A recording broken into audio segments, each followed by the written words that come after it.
If you are ever involved in an automotive transaction, buying a car, selling a car, or if you're a dealership, the new changes to the Section 5 law or regulation from the FTC is going to radically transform the way that vehicles are sold in the future. And if you're a car buyer, this benefits you because the days of having to haggle over price or worry about a dealership mistreating you on pricing strategy is over. And not all dealerships do this. You know, a lot of pundits say that all dealerships are bad and scammers, and some are and some aren't. But this Section 5 is going to make a big difference in how that's done. Basically, they can't rip you off on price anymore, and you can defend yourself against it with very serious consequences for the dealer. And this is on their Federal Trade Commission website. A few words about Section 5. They get into it. But we're going to look at a couple other documents with the language and the intentions of this law and how it benefits you as a consumer. The overall theme of this is whether or not what a dealership does is an unfair method of competition. And a lot of things that you have been exposed to in the past where the dealership quotes you a price and then you go down there and it's a different price. Or if you ask them if it's the best price they can offer and maybe it's not. Those things are now all subject to review by the FTC, federal agency, not a state agency. For example, the language of the opinions of the FTC say that if you are quoted a price or quoted a payment or some type of transaction for a vehicle and it turns out that the deal isn't what it was supposed to be, you could just leave, right, and not buy it. However, that's not good enough. What they're saying is the time that you wasted or the opportunity that you lost or the fact that it might pressure you into buying a vehicle is actually a violation of FTC regulations. And the way they phrase it is the conduct goes beyond the competition of merit. So merit might be one dealership is better because maybe they have more inventory or they have superior business strategies. That's fair competition, meritable evaluation of that dealer. However, if it's just something that's made up and not true, that's unfair. And here's where they call it Section 463.3, prohibited misrepresentations.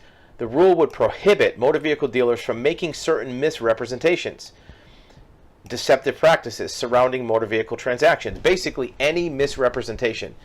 The way this is worded, if you ask a dealer point blank, is this the best price I can get? And they quote you a price and it's not the best price, maybe they could have gone lower, that's a misrepresentation.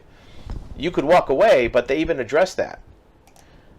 Prohibited misrepresentations are material because they affect a consumer's choices, such as whether to visit a particular dealership. So it's not even just that you buy a car, it's even if you visit the dealership.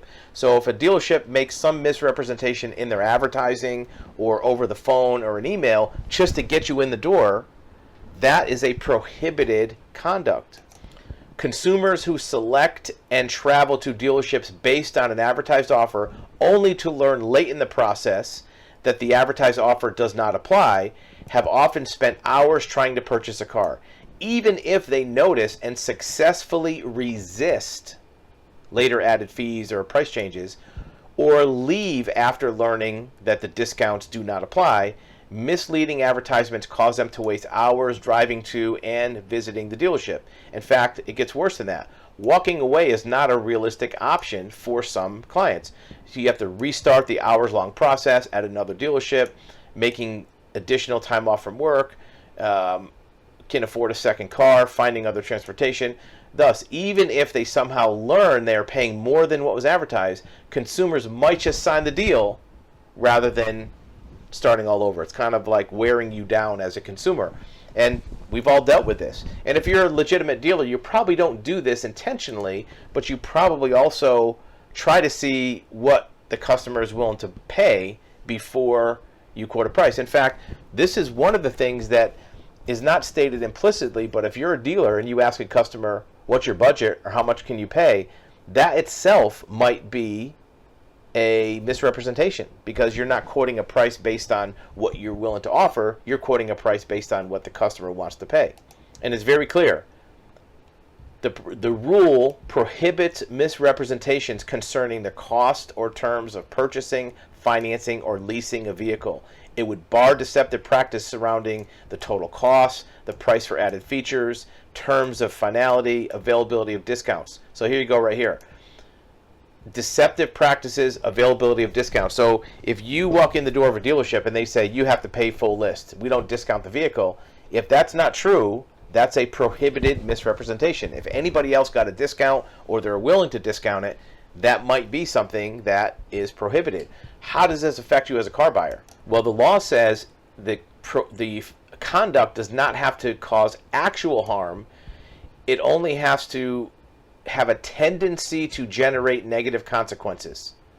For example, limiting choice, lowering quality, impairing other market participants. So if one dealer quotes you an unrealistic price or says they have a car in stock to get you to go to them versus somebody else, that's impairing other market participants, reducing the likelihood of competition, right? So these are things that are very vague, and it kind of takes any misrepresentations or prohibited conduct off the table for a dealer. How do you capitalize that on the sales side, on the purchase side? If you're a buyer of a vehicle, you want to document all the activity. So basically paint the dealer into a corner. Ask them, what's your best price? Is this the best price I can get? Are there any add-ons? Just like lock them into these statements. Try to do it by email or text message so it's documented. And then see if there's other offerings. See if they renege on any of these offerings. Because you don't want to just walk away and start the process with another dealer, because they might do the same thing. You want to get the deal you want from the dealership that is easy to deal with, closer to home, or the place that has the one in stock that you need. This Federal Trade Commission Section 5 is very powerful, and it's not going to be publicized. Dealers won't be telling you about this. And the FTC, God bless them, government agency, they may not put a lot of this out in the public either, so you need to know about it on your own. You might be thinking, and dealers might be thinking, well, some of these things might be beneficial to the customer. Well, maybe, offering a better deal to one customer because they're local might benefit one customer and not another. It doesn't matter. You can't do something that has a justification just because it helps somebody else or even helps a competitor. That's not allowed. It says right here, whether the harmed parties share in the benefits do not justify it, not overcome by a countervailing justification, right? So if the customer is helped a little bit because maybe you got them in the door to show them a red vehicle and that's what they wanted, that may not be enough to overcome the prohibited conduct. And that's also addressed here. You can't do false or deceptive advertising or even marketing, which tends to create or maintain market power. Even if you're not selling, if it hurts the other dealer because they can't sell as much. Look, some dealers will do lowball ads or make offers that they don't even intend to get customers in. They just want to slow down their competitor and make their competitor have a tougher time, especially a weaker competitor. And by definition, if that weaker competitor maybe can't get more inventory or they don't get as much service business, that is something that's prohibited and could be something that's considered harmful. And they closed this document with saying that the FTC is committed to discharging its statutory obligations through enforcing and administering the prohibition against unfair methods of competition on a standalone basis or in conjunction with its other authorities. So they're taking this pretty seriously. And the last piece of language from one of their documents is it would prohibit dealers from first touting low prices or other attractive terms. So it doesn't have to be price. It could be saying that they have more inventory, saying that they can deliver it faster. Any attractive term for specific vehicles, inducing customers to spend time traveling to the dealership and pursuing the offer, but then claiming that the vehicle is no longer available at that price. The financing is only for those with high credit scores. So anything that induces you unfairly to even engage a conversation with that dealer is considered to be anti-competitive. So this Section 5 is a big deal. If you're a dealer, I'm sure you're hearing about it from your corporate counsel. If you're a consumer, it's going to be something that will benefit you in the long run. At some point, all dealers are going to conform to this and they'll do it naturally. But in the meantime, use this to your advantage in your negotiating and engaging with licensed automotive dealers. Remember, not all dealers are bad. We're not saying that's the case. A lot of dealerships do it the right way, but sometimes old habits die hard, and you may have to kind of fight your way through the process to get the result you want as an informed consumer.